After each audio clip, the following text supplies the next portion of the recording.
My name is Ginger Marcinkowski, and I'm from Panama City Beach, Florida, where the most beautiful white sand beaches in the world are closed. We're like the rest of the world right now. We're sequestered and we're doing okay. I haven't been out of the house in about 2.5 weeks except to walk. And I'm very grateful for the ability to go out and be in the fresh air because the weather here has been beautiful. As many of you know, the panhandle of Florida had a great deal of destruction in 2018 when the Category 5 Hurricane Michael blew through. We had quite a bit of damage, as well as our son lost their home. And it took them a good year and a half to get things back, but there are many, many people that are still struggling from that. And to put this on top of it, it has been an economic strain to say the least. But we are a community of strong people with good attitudes, so I'm very proud to be part of this group in this area. I was the writer in residence in August of 2019. It was a wonderful experience, and the people I met, the relationships I formed, and the things I learned are just now beginning to impact my life. I can only say how grateful I am to be part of this Kira project, which encourages other artists to get their work done and to be encouraged to try new things.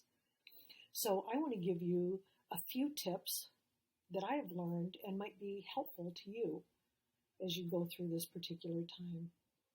Tip number 1 is to show up for work.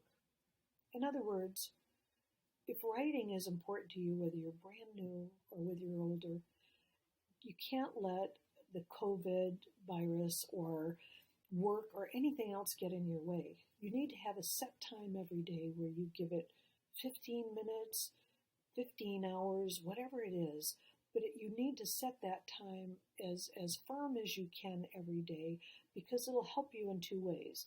One of them, it will show people that you're serious. When you go in every day and you close the door behind you or you find your little space and you say, I just need my time, they'll begin to respect that and they'll understand that you're serious about what you're doing. The second thing is you'll get a lot more done in a very short period of time if you have a regular set routine of doing that. So use that tip just to help make yourself more productive. Tip number 2, and this is a tough one for writers, especially brand new writers, is to plan for publication. Now, the reason I say that is because we have these beautiful babies that we write, and that's what I call my writings. They're my babies. And these babies to us, when we've poured our blood onto the keyboard or on our paper, are beautiful to us. And we are afraid to let them out into the real world because somebody might not like our baby. Maybe they'll think our baby's ugly. Maybe they'll want to give our baby back. That's called rejection. And if you're going to be a writer of any sort, you've got to have a thick skin. Because before my first 2 books were published, I probably had 50 or more rejections. And that's okay, because there is someone out there that wants your work. So during this time, you can look for resources such as Poets and Writers, which is pw.org, and they make a list of people looking for your work. Because maybe you have a piece of history to share that nobody's ever heard. Or maybe you've created a place that nobody's ever been to. Or maybe you've created a character that is so exciting, people will love them and they want to know who they are. So throw that baby out into the yard. Let somebody come along and pick it up. It'll be okay. Rejection's good. Number 3, as a tip, is to make a list of resources, because a writer needs resources. You have to know what editors are looking for work, what publications are out there, what publishers. How many publishers are there in the world? You'll find there are very few, but they have what they call a lot of imprints or a lot of little places under them. Find out who they are. Make a list, just as I'm doing as I'm writing this mystery. I have a list of about 25 agents and publishers that are looking for mysteries of the kind of thing that I'm writing right now. Why do I need to have those ready? because when this book is finished revision and editing, I want to be able to query or send those letters to those publishers. So I've got an ongoing stream of work and submissions going on. So take time. There's another resource out there called Quick Brown Fox, and the gentleman lists a lot of agents and does a lot of interviews with them, so you'll be able to learn a little more about what they're needing. Another one that's very important to be a part of is called the Alliance of Artists Communities. Again, it's a free resource, but you really need to be part of it if you're a writer. These are things and these are places that will give you the encouragement and the resources to get things done. So make a list of resources. Tip number 4, and this one is fun because you can try it with your family, is to try something new. When I was in Kira, one of the things I did was I started journaling. I am not a painter, but my fellow artists kept saying, well, why don't you just try?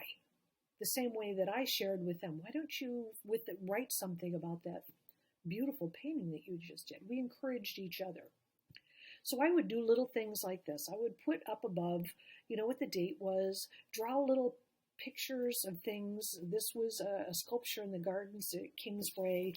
When we would walk downtown, I would just take pictures of things, and then I'd come back and write little quotes to them. Well, what's exciting about that is I've never been an artist, but what I find myself doing through the COVID-19, this is what I'm working on right now, is just to start this process and write things that have been going on in each day during this time that I'm going through. So get your kids together. Get some beautiful little crayons or colored pens and sit down and say, hey, what happened today? What was important to you today? Date it, time it, because what you're going to do and what you're going to find is you're going to go back and look at those cards the way that I have at Kingsbray, and a story is going to come out of it. So take that time and make sure that you get that done. Another quick little thing is if you write long fiction, try writing flash fiction for a change. Write a story in 300 words or less. By doing those kinds of exercises, you're going to find that your longer writing gets stronger because you learn to make every word count. Don't be afraid to try contests. If you've never entered a contest, take a story that you have and send it out. There are resources everywhere to help you with that. And one of them is what's called Funds for Writers by Hope Clark. That's a free subscription. Get online. Be part of that. In fact, this is where tip number 5 comes in. Hope Clark just recently sent out a funding sources for writers and artists that are not making money during this particular time.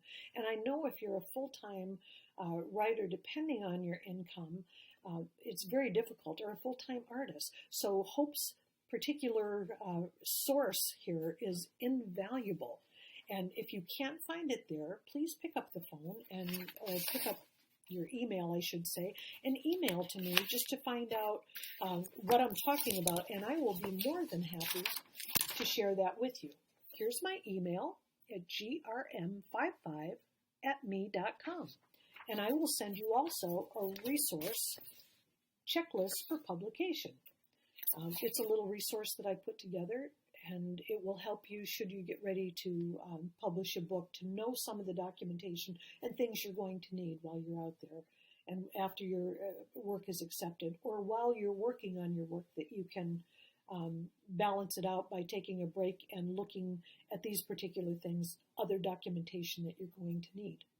Other than that, I appreciate being part of your life today, and I ask you to stay home, stay safe, and keep writing.